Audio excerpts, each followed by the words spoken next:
마태복음 6장 1절부터 8절까지의 말씀 교독합니다. 1절 제가 먼저 읽습니다.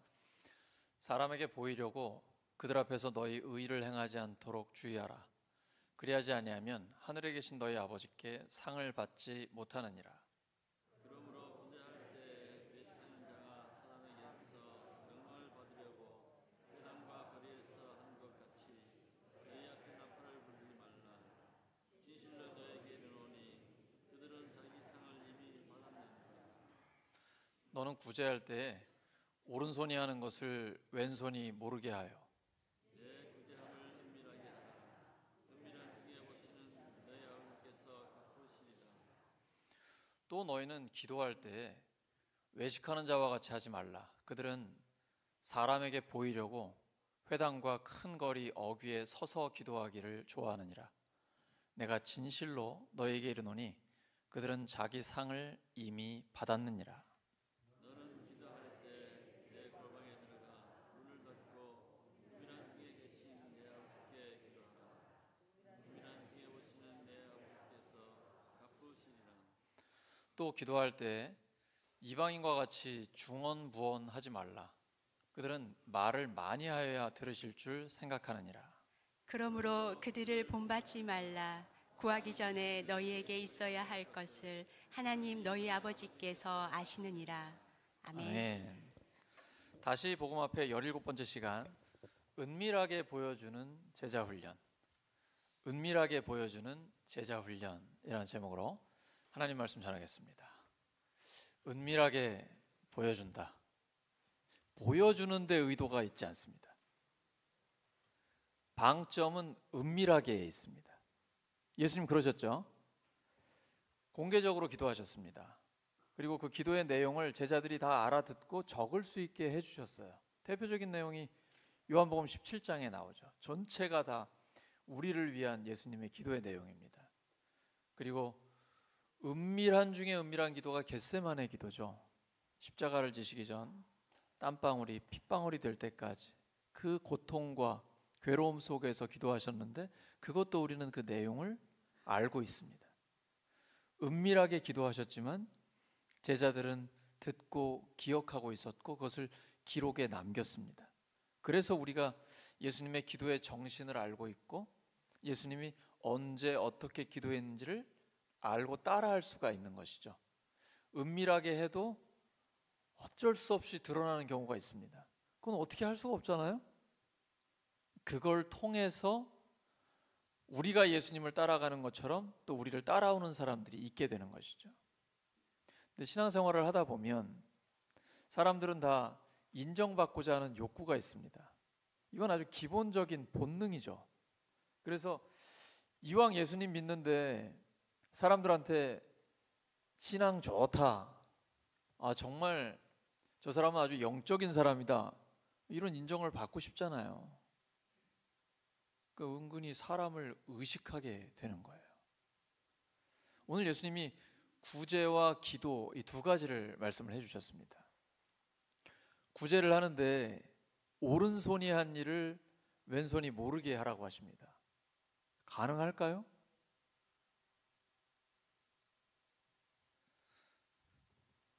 일단 잊어버리라는 겁니다.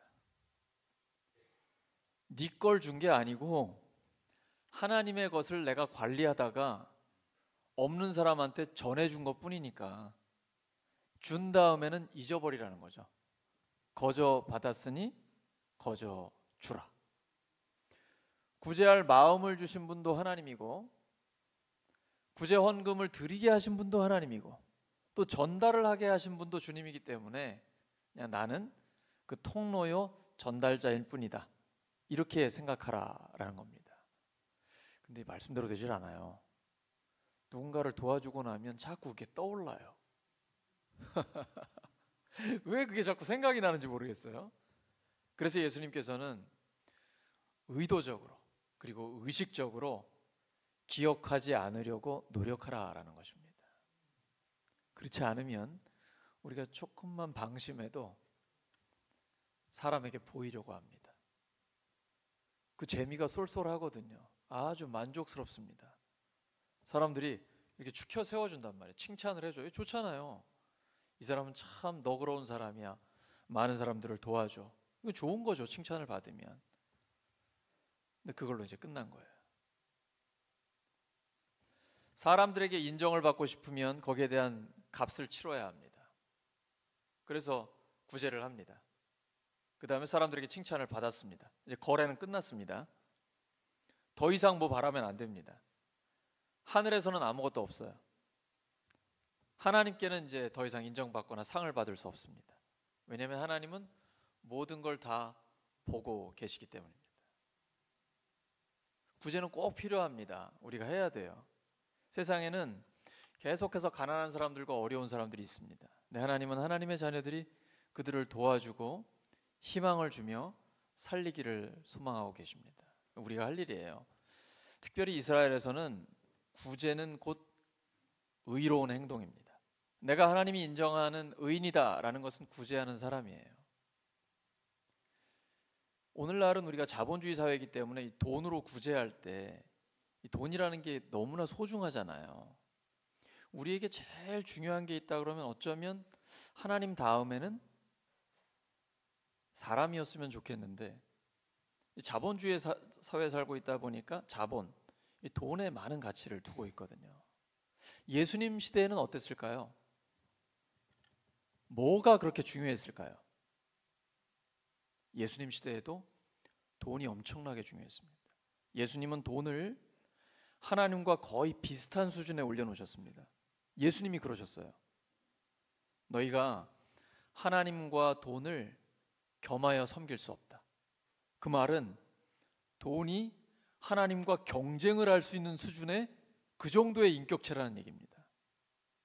돈을 우습게 여기지 마십시오. 난 돈 필요 없어. 난 돈 없어도 돼. 다 거짓말이에요. 돈 있어야 되잖아요. 우리가 살아가야 되고 필요하지 않습니까? 그러나 하나님의 영광을 위해서 돈을 사용하기 시작하면 돈이 따라옵니다. 근데 내가 돈의 종이 돼서, 돈의 노예가 돼서 물질을 따라가다 보면 하나님을 잃어버립니다. 그래서 성경은 끊임없이 먼저 하나님 나라와 하나님의 의를 구하라고 말씀하고 계신 것입니다. 근데 그 하나님은 은밀한 중에 보고 계십니다. 그 이스라엘 사람들은 예수님 시대에 가장 중요했던 게 명예를 얻는 것이었습니다. 그 반대로 얘기하면 수치를 당하지 않기 위해서 엄청나게 노력을 했습니다. 근데 이 명예를 얻는다라는 건 곧 사람들이 있어야 되는 거잖아요. 사람들에게 명예를 얻게 되는 것이니까요. 사람에게 어떻게 보이느냐가 엄청나게 중요합니다. 그래서 구제를 할 때나 기도를 할 때 또는 금식을 할 때도 마찬가지입니다. 경건 생활을 하는 것도 사람들에게 나 경건하다, 나 신앙생활 이렇게 잘하고 있다라고 보여줘서 명예를 얻는 것이 그들에게는 삶에 아주 큰 무게를 두고 있는 부분이었습니다. 근데 그렇게 함으로 인해서 하나님께는 인정받지 못하게 되는 것이죠. 예수님은 그것을 불쌍히 여겨서 오늘 이 말씀을 주고 계신 것입니다. 예수님 시대의 예루살렘 성전에는 비밀의 방이라는 곳이 있었습니다. 거기에는 누군가 돕고 싶은 사람이 아무도 모르게 거기에 돈을 갖다 놓습니다. 그러면 가난한 사람들 중에 도움이 필요한 사람은 아무도 모르게 가가지고 거기에 있는 돈을 갖다가 자기가 쓸 수가 있습니다. 누가 도와줬는지도 모르고 누가 가져갔는지도 모릅니다. 그저 하나님만 바라보며 하나님께 감사드리기 위해서 성전 안에 비밀의 방이라는 곳이 있었습니다. 예수님은 바로 그 정신대로 우리가 살기를 소망하고 계신 것이죠. 자칫 이 구제를 하다 보면요, 구제를 하는 사람은 나 이렇게 도와줄 수 있는 사람이야 하면서 자만심이 생기기가 쉽고, 또 도움을 받는 사람은 누가 나를 도와줬다라는 걸 알게 되면 자존심이 상할 수가 있거든요. 예수님은 미연에 방지를 하는 겁니다. 그래서 도와주는 사람도 하나님께 인정을 받고 도움을 받는 사람도 그저 하나님께 감사하면서 오히려 자립할 수 있는 힘과 소망을 가질 수 있도록 도와주기를 원하고 계시는 것이죠. 고린도전서 13장 3절을 보시면 내가 자랑 삼아 내 몸을 넘겨줄지라도, 이런 표현이 나옵니다. 고대 사회에서도 뭔가 어떤 자기가 따르고 있는 이념을 위해서, 무언가 목적을 위해서 내 몸을 불사르는 데 내어줄 수 있는 거거든요. 이 구제라는 것이 다른 사람을 살리기 위해서 도와주는 것인데, 그걸 통해 명예를 얻으려고 한다라면 이 목적이 잘못되어 있는 것이죠. 오늘도 마찬가지입니다. 고아원이나 양로원에 가서 도움을 주려고 갑니다. 그런데 고아나 어르신들에게는 관심이 없고 사진 찍는 데만 관심이 많으면 오히려 큰 상처를 주게 되죠. 자기가 구제하는 걸 홍보하는 데에 그분들을 이용하는 것밖에 안 되기 때문입니다. 그래서 이걸 하나님께서는 굉장히 조심하게 구제를 하라, 접근하라 라고 말씀하고 계신 것이죠. 자기를 과시하는 것은 경건한 게 아닙니다. 나를 드러내기 시작하면 거기에 예배는 없습니다. 그건 기도도 아니에요. 기도라는 것은 오직 하나님과 나와의 관계입니다. 기도의 대상이 누구입니까? 하나님이죠. 근데 기도를 할 때 보면 기도하는 나 자신이나 아니면 내 기도를 듣고 있는 주변 사람들에게 자꾸 우리가 신경을 쓰게 됩니다. 본질을 잃어버리는 거예요. 그러니까 사람들에게 이 사람 참 기도를 잘한다, 이런 말을 듣고 싶은 것이죠. 아니면 내가 지금 기도를 굉장히 열심히 한다, 여기에 초점을 맞추는 거예요. 그러니까 막 비나이다 정한수 떠놓고 아니면 같은 말을 주문을 외우는 것처럼 그렇게 기도한다라는 것이죠. 이건 아무 의미도 없거든요. 쉬지 말고 기도하라고 하셨으니까 기도를 많이 하는 게 좋겠죠. 예수님도 밤새도록 기도하셨고 새벽에 기도하시고 끊임없이 기도하셨습니다. 그런데 쉬지 말고 기도하라는 오래 기도한다라는 것보다는 오히려 규칙적인 기도에 더 초점이 맞춰져 있습니다. 뿐 아니라 같은 말을 반복하는 주문 같은 기도가 아니라, 아니면 아무 의미 없는 내 말만 하는 그런 기도가 아니라 분명한 내용이 있고 하나님 앞에 구체적으로 말씀을 드리는 겁니다. 그런데 하나님이 그 내용을 모를까요? 모르실까요? 이미 하나님은 우리에게 필요한 걸 다 알고 계세요. 그러니까 기도할 때는 그 확신을 갖고 시작해야 됩니다. 구하기 전에 하나님이 이미 나의 모든 필요를 다 알고 계십니다. 이 확신을 가지고, 근데 왜 기도해야 될까요? 기도는 하나님과의 은밀한 대화입니다. 기도를 하다 보면 하나님이 나를 막 깨워주십니다. 그래서 기도하는 내 안에 믿음이 불같이 일어납니다. 그리고 하나님의 영광을 위해 살고 싶다라는 열정이 타오릅니다. 기도를 통해 하나님이 역사하시는 겁니다. 기도를 하다 보면 하나님이 나 자신을 변화시켜 주셔서 내가 있는 삶의 자리에 하나님의 역사를 나타내기 시작하십니다. 그래서 기도하는 사람 자신이 변하고 기도의 대상들이 변화되기 시작합니다. 내가 변화시킨 게 아니고 기도를 들으시는 하나님이 변화시키시는 겁니다. 여러분, 가까이 있는 사람들 중에 혹시 내 곁에 있는 사람 때문에 괴로우신 분 계십니까? 가족 때문에, 아니면 직장 동료 때문에, 그 진상 고객 때문에 너무 힘든 분 계십니까? 내가 직접 그 사람을 바꾸려고 하지 마십시오. 안 바뀝니다. 오히려 그렇게 나쁜 말을 하시면 그게 강화시켜가지고 더 심해집니다. 그래서 놔두고 기도를 하시기 바랍니다. 사람은 사람이 못 바꿉니다. 오직 하나님만이 사람을 바꾸실 수 있습니다. 기도하면 하나님께서 그 사람을 변화시켜 주시는 것입니다. 사람에게 보이려고 하는 것과 보여주는 제자 훈련은 전혀 다른 것입니다. 사람에게 보이려고 하는 것은 초점이 나에게 맞춰져 있습니다. 그래서 내가 인정받는 것이죠. 보여주는 제자 훈련은 내가 예수님을 따라가다 보니까 다른 사람들도 나를 보고 따라오게 되는 것입니다. 예수님은 우리가 그걸 하기를 원하시는 것입니다. 신앙생활 하다 보면 위선을 하고 싶은 유혹이 자꾸 우리 안에 일어납니다. 이게 마귀의 가장 강력한 무기입니다. 예수님이 웬만하면 다 용서해 주시고 용납하시고 새롭게 기회를 주시는데요, 굉장히 무섭게 책망하신 사람들이 있습니다. 누굴까요? 바리새인들 외식했기 때문입니다. 집에서 안 먹고 밖에서 많이 먹어서 그런 게 아니고요. 가면을 쓰는 겁니다. 배우처럼. 내 안에는 속이 다 썩어 있고 욕심으로 가득 차 있습니다. 근데 겉으로는 굉장히 경건한 사람처럼 가면을 딱 쓰는 거죠. 인자한 표정에 진지하게 거룩한 목소리로 목소리를 딱 깔고 할렐루야. 이건 배우예요.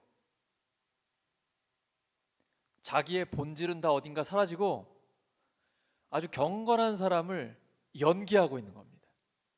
예수님은 이런 사람을 무섭게 책망하십니다. 죽이려고 하는 게 아니라 그 사람을 살리려고 하시는 거예요. 너무 불쌍하기 때문입니다. 위선을 하면 자기한테 전혀 유익이 없습니다. 하나님은 우리의 중심을 보고 계시기 때문에 진짜 내 속사람이 변화돼야 됩니다. 그래야 하나님께서 나를 인정해 주시거든요. 그리고 나와 함께 하십니다.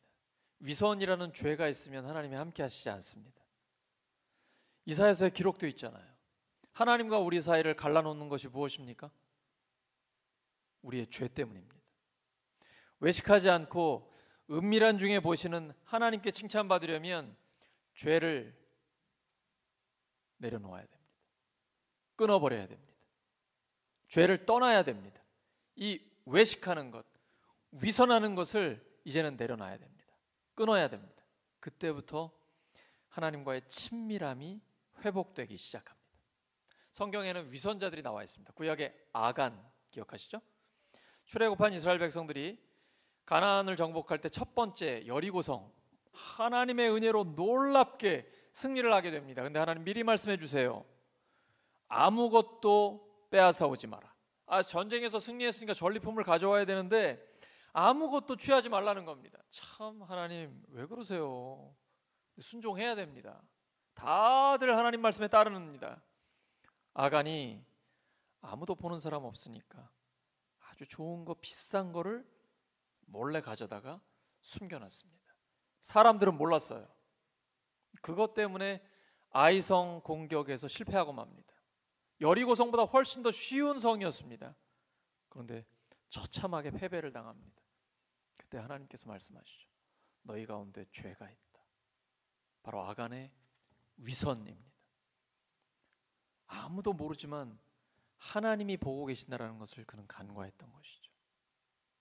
결국 아골골짜기에서 가족과 함께 죽임을 당하고 맙니다. 인류 최고의 위선자라고 하면 누가 떠오르세요? 진짜 위선자 중에 위선자죠. 가룟 유다죠. 3년 동안 예수님의 신실한 제자인 척 위장했습니다. 사람들은 그거 잘 모릅니다. 그러니까 머리 좋은 사람, 연기를 잘하는 사람들은요, 사기꾼이 머리 굉장히 많이 쓰거든요. 그래서 사기를 당하는 거예요, 우리가. 유다는 완전히 사기를 친 거죠. 그래서 신임을 받아서 재정을 관리합니다. 회계를 담당한다라는 건 그만큼 신임을 받았다라는 것이죠. 근데 그날 그 돈 받고 예수님을 팔아버렸습니다. 그는 자살로 생을 마감했습니다. 예수님이 우리를 위해 십자가에 죽으시고 부활하신 뒤에 성령님이 임하셨습니다. 베드로가 한 번 설교하면 3,000명이 돌아오는 놀라운 부흥이 일어났습니다. 수많은 사람들이 모입니다. 그 중에 하나님의 은혜를 받은 많은 사람들이 자기가 가진 것을 내놓았습니다. 그리고 필요에 따라 나눠졌습니다. 초대교회 성도들은요, 복음을 전하고 또한 구제하는 일을 정말 많이 했습니다. 그래서 가난한 사람들이 없어졌어요. 왜냐하면 그저 마음껏 내놓고 필요한 사람이 가져가서 쓸 수 있게 해줬거든요. 그 중에 바나바가 나옵니다.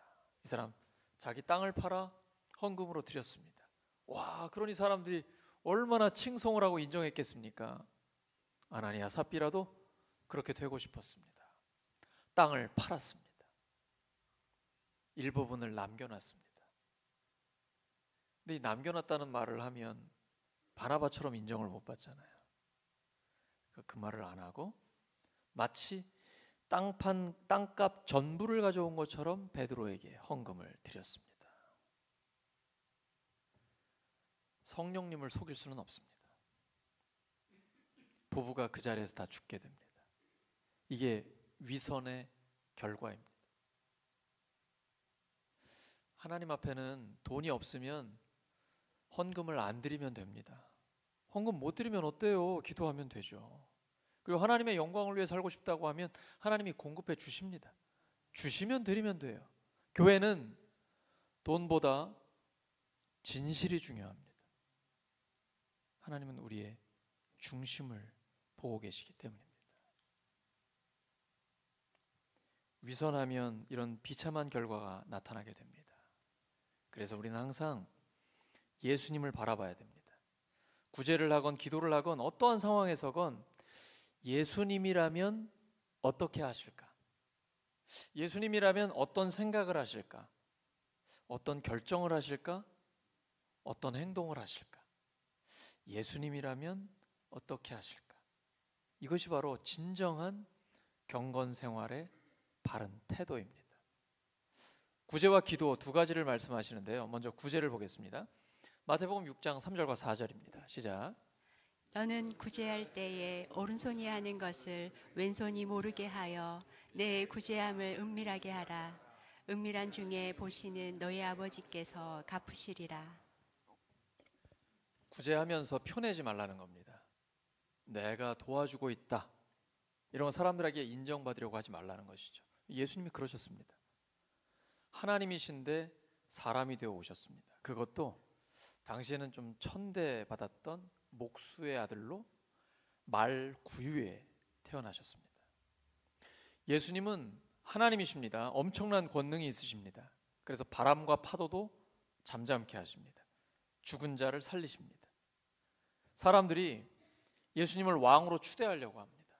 근데 예수님은 오히려 피하십니다. 예수님은 그 놀라운 권능을 가지고 사람들한테 권위를 부리거나 인정받으려고 하는 모습이 전혀 없으세요. 오히려 사회적 약자들에게 친구가 되어주시고 당시에 죄인이라고 지탄받는 사람들, 그들의 가족이 되어주셨습니다. 함께 식사하면서 그냥 기탄 없이 늘 친구처럼 그들과 함께 지내주셨어요. 근데 우리가 어깨에 힘줄 일이 뭐가 있겠어요?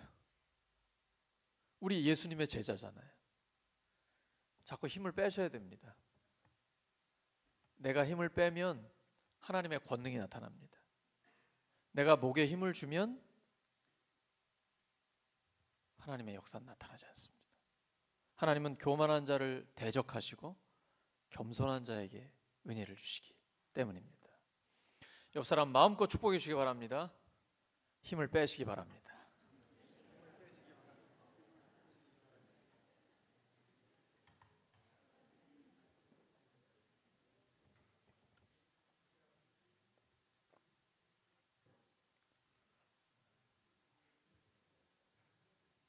힘이 많이 빠지신 것 같아요. 예수님께서 주는 것이 받는 것보다 복되다고 하셨습니다. 근데 예수님 그렇게 사셨어요. 마가복음 10장 45절을 보시면 인자가 온 것은, 인자는 예수님을 가리킵니다.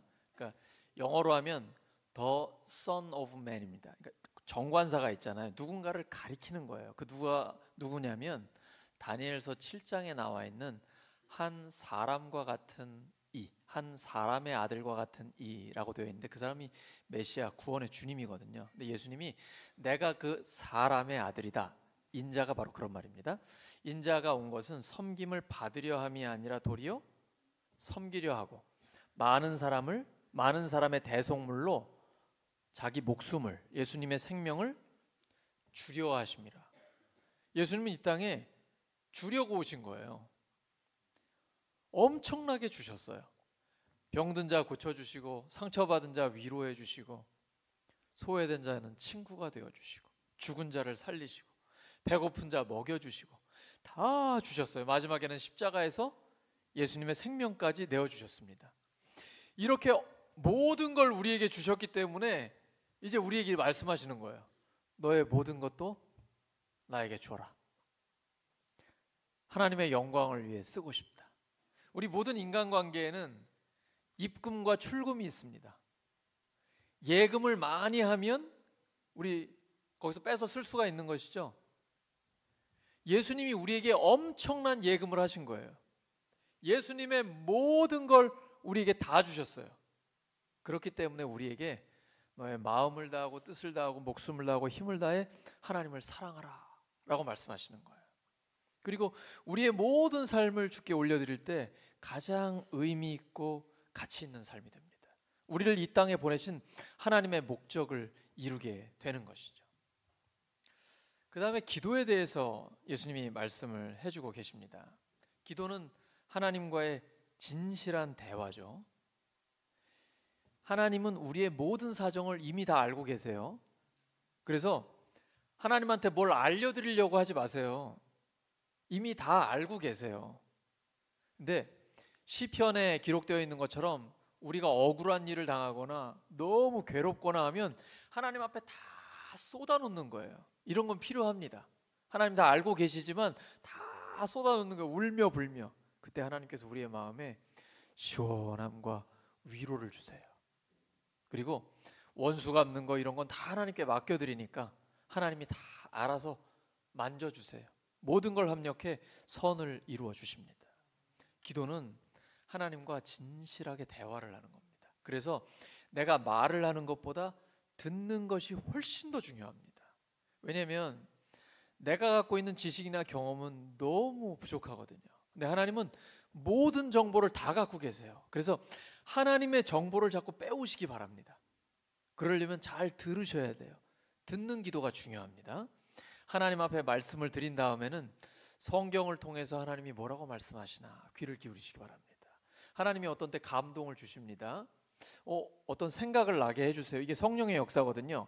근데 항상 그 생각이 성경과 똑같은지 하나님의 뜻과 일치하는지 점검을 하셔야 됩니다.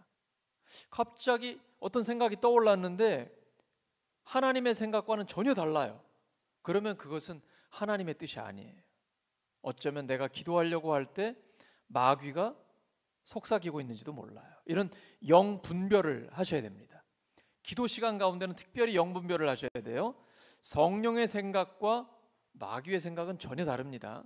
하나님은 신실하신 분이기 때문에 성경에서 말씀하신 것과 다르게 우리에게 음성을 들려주시지 않습니다.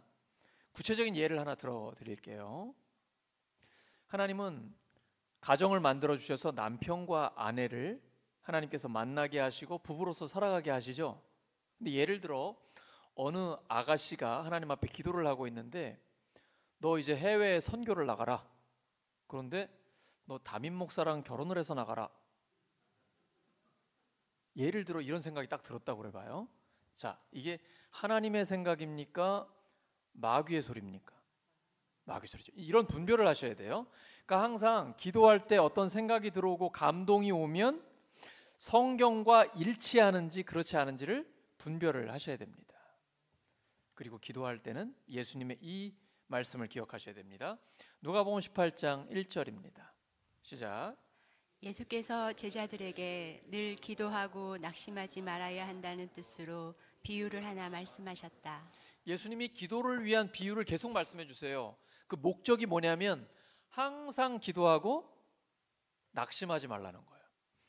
기도는 해놓고 기도 끝난 다음에 도로 그 짐을 가지고 가는 사람이 있어요. 기도는 다 해놓고 다시 이거 어떻게 하지? 걱정을 하시는 분이 있어요. 이거는 기도를 아직 잘 못하신 거예요. 기도는 내 모든 짐을 하나님께 다 맡겨놓는 거예요. 그리고 나는 자유롭게 편안하게 살아가는 거예요. 기도란 하나님께 맡겨드리는 거예요. 항상 기도하고 낙심하지 마세요. 하나님은 우리의 기도를 듣고 계십니다. 우리에게 관심을 갖고 계세요. 하나님은 우리랑 대화하기를 원하세요. 그리고 기도할 때 하나님이 나를 변화시켜 주십니다. 나를 치료해 주세요. 내 안에 의심이 사라져요. 막 믿음이 불같이 일어나요. 큰 믿음이 생깁니다. 그리고 나 하나님 나라를 위해 살고 싶다라는 열정으로 불타오르게 됩니다. 기도할 때 하나님이 역사하십니다. 구하라 주실 것이요 찾으라 찾을 것이요 문을 두드리라 그리하면 너에게 열릴 것이다. 예외가 없습니다. 구하는 자마다 얻을 것이고요 찾는 자마다 찾게 되고요 문을 두드리는 이마다 다 열리게 됩니다. 우리가 기도를 안 하니까 하나님이 역사를 안 하시는 거예요. 근데 기도를 하면 하나님의 역사가 나타나기 시작합니다. 기도는 단순하게 하셔야 됩니다. 우리가 막 전지전능하시고 무소부재하시며 영원불변하시고 모든 우주를 섭리하시는 하나님 아버지 막 이렇게 하시면 하나님이 당황하실 수 있어요. 얘가 오늘 왜 이러나. 그냥 어린아이가 아빠를 부르듯이 하나님 아버지 이러면 끝난 거예요. 예수님이 주기도문 가르쳐 주시잖아요. 헬라어로 기록이 되어 있는데 예수님은 물론 이제 아람어로 하셨겠죠. 히브리어에서 이렇게 구어체가 아람어인데요. 그걸 신약 성서에서는 고대 그리스어로 기록을 했습니다. 첫 단어가 파테르예요. Father, 아빠라고 부르신 거예요. 예수님이 그렇게 기도하셨어요. 아빠, 하늘에 계신. 하늘에 계시다라는 건 뭡니까? 모든 걸 초월하신다는 거예요. 우리 아빠인데 그 아빠가 전능하신 분이에요. 말씀 한마디면 우주 만물을 다 만드시는 분이에요. 오늘 우리 찬양했잖아요. 믿는 자에겐 모든 게 가능해요. 왜냐하면 하나님께 불가능이 없기 때문이에요. 내게 능력 주시는 자 안에서 내가 모든 것을 할 수 있어요. 어떤 상황과 환경에 있든지 하나님이 능력을 주시기 때문에 적응할 수 있어요. 또 나에게 맡겨주신 사명 감당할 수 있어요. 주님께는 모든 게 가능하기 때문이에요. 그래서 아버지 하늘에 계신이라고 기도합니다. 근데 주님 가르쳐 주신 기도는 그 기도를 외우는 것도 중요하지만 이렇게 기도하라라는 겁니다. 이러한 정신으로 이러한 방식으로 기도하라는 것이죠. 또한 삶을 살 때도 그런 우선순위를 가지고 살아가라는 겁니다. 먼저 뭘 위해 기도해야 되죠? 하나님, 하나님의 이름, 하나님의 나라, 하나님의 뜻을 위해 기도하는 거예요. 그 다음에는 우리의 필요를 위해 기도하는 겁니다. 오늘 우리에게 일용할 양식을 주세요. 그럼 밥만 먹게 해주세요라는 기도일까요? 아니에요. 이 양식은 육체를 가지고 있는 우리의 모든 필요를 대표하는 것입니다. 그래서 예수님께서 우리에게 말씀하신 거예요. 너의 필요가 있지? 그 모든 필요를 위해 하나님 앞에 다 기도해라. 그건 너의 권리야. 그래서 요한복음 1장 12절에 약속하셨죠. 영접하는 자, 예수님을 마음에 모셔드리는 사람, 예수님을 믿는 사람은 하나님의 자녀가 되는 권세를 주셨어요. 그게 무슨 권세예요? 하나님의 것을 가져올 수 있는 권세예요. 우리에게 그 특권을 주신 거예요. 하나님, 저 이것도 필요하고 저것도 필요합니다. 돈만 있으면 다 되죠. 웬만한 물질은 다 돈만 있으면 해결이 되잖아요. 하나님 앞에 솔직하게 기도하는 거예요. 하나님, 저 이거 필요해요. 근데 기도는 단순하고 확실해야 됩니다. 진실한 기도에 능력이 있습니다. 근데 하나님을 오해하시는 분들은 말을 막 많이 하려고 그래요. 주문을 외우는 것처럼 하려고 합니다. 이거는 예수님을 모르는 이방인들이 하는 것입니다. 그분들은 오랫동안 같은 말을 계속 주문처럼 외우면 하나님이 들으신다고 생각하는 거예요. 아니에요. 그거는 기도를 오래 하고 있는 자기한테 초점이 맞춰져 있는 거예요. 기도를 오래 하는 것 자체가 중요한 게 아니고요. 의미 있는 기도를 하는 것이 중요합니다. 하나님과의 대화 시간이거든요. 예수님은 기도의 내용이 아주 명확했습니다. 그리고 오랫동안 기도하시기도 했어요. 한적한 곳에서 은밀하게 기도하셨습니다. 또 공개적으로도 하셨어요. 그러니까 모든 기도가 다 가능합니다. 단 순서를 명확하게 해야 됩니다. 먼저 하나님의 영광을 위해서, 그 다음에 우리의 필요를 위해서 기도합니다. 하나님의 이름이 거룩히 여김을 받으시기를 원합니다. 무슨 뜻일까요? 거룩함, 하나님의 속성의 대표적인 것입니다. 우리의 삶을 통해 하나님의 하나님 되심을 사람들이 인정하게 해주세요. 우리가 거룩한 삶을 살아서 하나님께 영광을 돌려드릴 수 있게 해주세요. 이런 기도입니다. 하나님의 나라가 임하게 해주세요. 나라는 헬라어로 바실레이아인데 영어로 킹덤입니다. 하나님이 왕이 되셔서 다스리는 거예요. 하나님이 다스리면 악한 것들이 떠나갑니다. 그리고 하나님의 이름이 영광을 받게 됩니다. 그것이 하나님의 뜻이에요. 하나님의 뜻이 이루어지기를 원합니다. 가장 중요한 하나님의 뜻이 뭘까요? 영혼을 구원해서 제자를 삼는 것입니다. 그걸 우리에게 맡겨주신 거예요. 그래서 사도 바울은 그 뜻을 이루기 위해서 자기 생명을 걸었어요. 이 말씀입니다. 디모데후서 4장 7절과 8절입니다. 시작.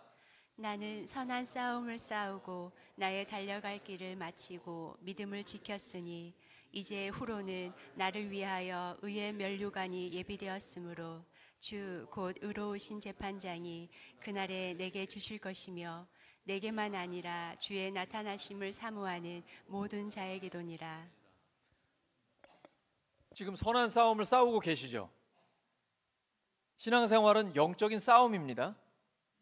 혹시 그냥 편안하십니까? 아무 싸움이 없으세요? 좋은 게 아니에요. 우리는 지금 죄악된 세상 가운데 있습니다. 세상이 얼마나 악하고 음란합니까? 영적으로 혼탁합니다. 그리고 마귀가 붙잡고 있습니다. 근데 우리는 그 세상을 거슬러서 하나님의 영광을 위해 살려고 합니다. 주님이 기뻐하시는 선한 일을 하려고 해요. 싸움이 있을 수밖에 없어요. 그 선한 싸움을, 영적인 싸움을 싸우는 거예요. 기도와 말씀을 통해 그 말씀에 순종하면서 싸웁니다. 죽는 그날까지. 주님의 뜻을 위해 살고 주님의 뜻을 위해 죽는 것입니다. 나는 선한 싸움을 싸우고 믿음을 지켰으니 이제 후로는 주님께서 나를 위하여 의의 면류관을 예배두고 계십니다. 바울만을 위해서가 아니라 우리 모두를 위해서 그 면류관을 예비해두고 계신 것입니다. 그 뜻이 우리에게 이루어지게 해 주시옵소서. 그래서 필요한 것들이 많이 있습니다. 주님 주세요. 또한 용서하게 해주세요.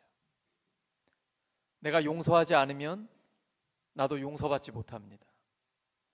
용서는 남을 위해 하는 것이 아니라 나를 위해 하는 것입니다. 용서는 반드시 하셔야 됩니다. 용서를 안 하면 내 영혼이 병듭니다. 용서를 하면 내 영혼에 치유가 일어납니다. 시험에 빠지지 않게 해주세요. 시험을 없애주세요. 저는 아무 시험 없이 만사형통하게 해주세요. 이런 기도가 아닙니다. 시험을 피할 수 있는 사람은 아무도 없어요. 예수님도 시험 당하셨습니다. 우리도 시험 받아요. 단 시험을 이기게 해주세요. 시험에 빠지지 않게 해주세요. 시험을 극복하게 해주세요. 이 기도입니다. 또 악한 자가 있습니다. 악이 있어요. 이 악을 물리쳐 주세요. 마귀를 대적하고 승리하게 해주세요. 이런 기도를 하나님 앞에 드리는 것입니다.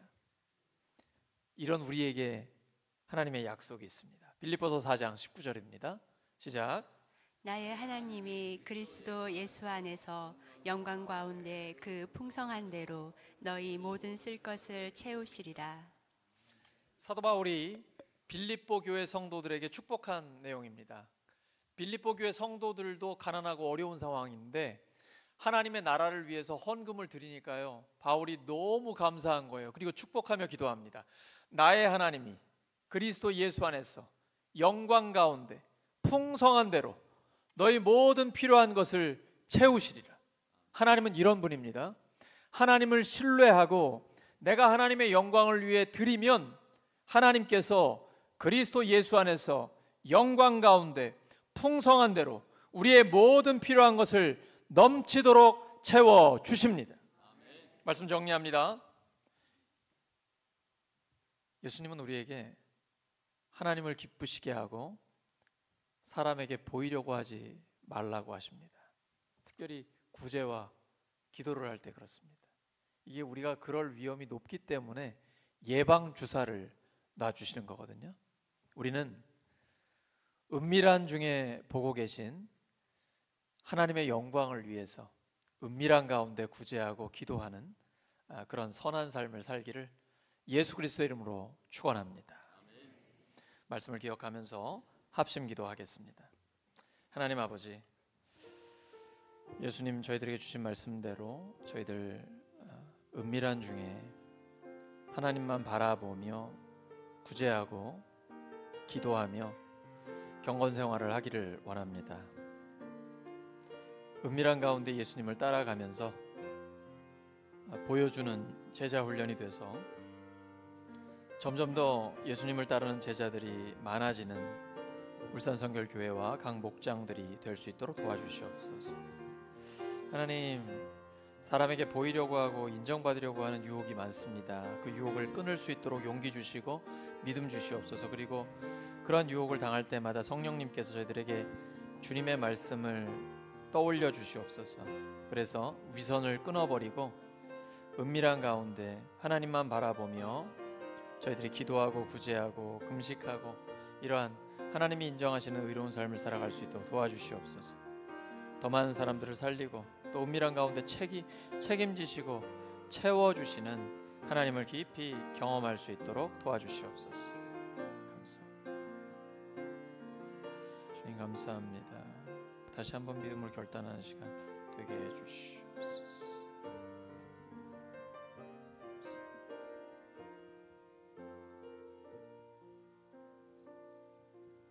감사드리며 예수 그리스도의 이름으로 기도드립니다.